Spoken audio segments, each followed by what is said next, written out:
I started playing FIFA from a young age, and at 16 I decided to join my first tournament. After a few years I started winning.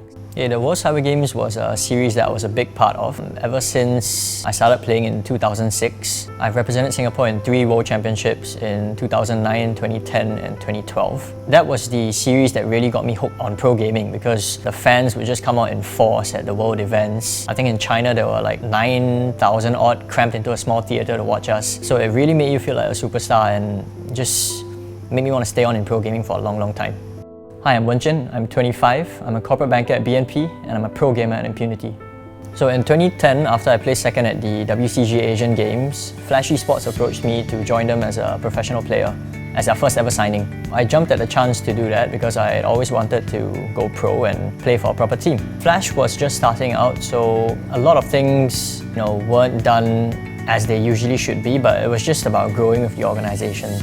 Either way, I was just very happy to be part of Flash, and I think I became very experienced after being a part of that team. What they communicated to me at the time was that they wanted more than just results. They wanted someone who could connect with the fans. And so because of that, I decided to change my game to be more entertaining because esports is all about the fans anyway. Without the fans, there's no one watching and esports will just die. On my part, I try and play football in an entertaining way, play FIFA in an entertaining way. I like to do a lot of things in-game. I come up with a series of unusual shots, I would say. So the most famous of which would be what my fans call the Hibidi shot. It was a long shot from 40-50 yards out, which would just go past the keeper. So people like seeing spectacular things like that in the game. On top of that, I use a lot of skill moves. Garnered quite a good response from the FO3 community at the time, I guess. And as a result, I became quite a presence in the scene and probably contributed to Garena and EA Sports flying me to Birmingham to watch the Aston Villa-Chelsea game. So that was an eye-opening experience for me, and I have to thank the fans for putting me on a pedestal, so to speak.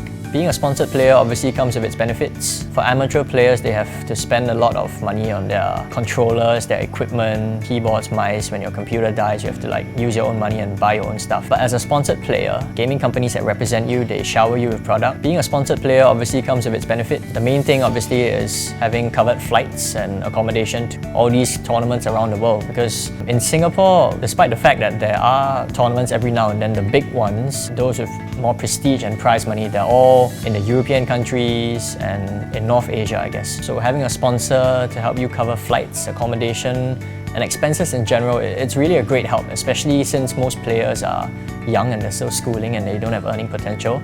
You never have to spend your own money on doing something you love. This is a great way to help you stay longer in the industry and to stay longer in a competitive scene. Right now I'm in Impunity.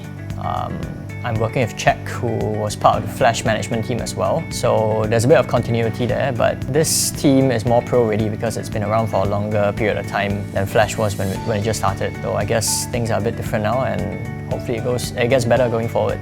I'm a corporate banker at BNP Paribas. At times the hours can get quite long. I would say being a pro gamer comes with its fair share of sacrifices. Give up on meeting your friends and they may not be too happy about it, but I think it's worth it, especially when you get the chance to represent your country at all these prestigious overseas events. I plan on staying in the competitive FIFA scene for a few more years at least, and I feel that my reflexes are slowing down, and when my standards have started to dip, I will step away from playing competitive. I don't think that has to be the end of the journey for me. There is so much you can do in esports to help to give back to the community. There's shoutcasting, there's being an analyst, you can be a coach, you can go into sponsorships. So the possibilities are endless, and I think there's so much more I can do to give back to the community, and I intend to do that.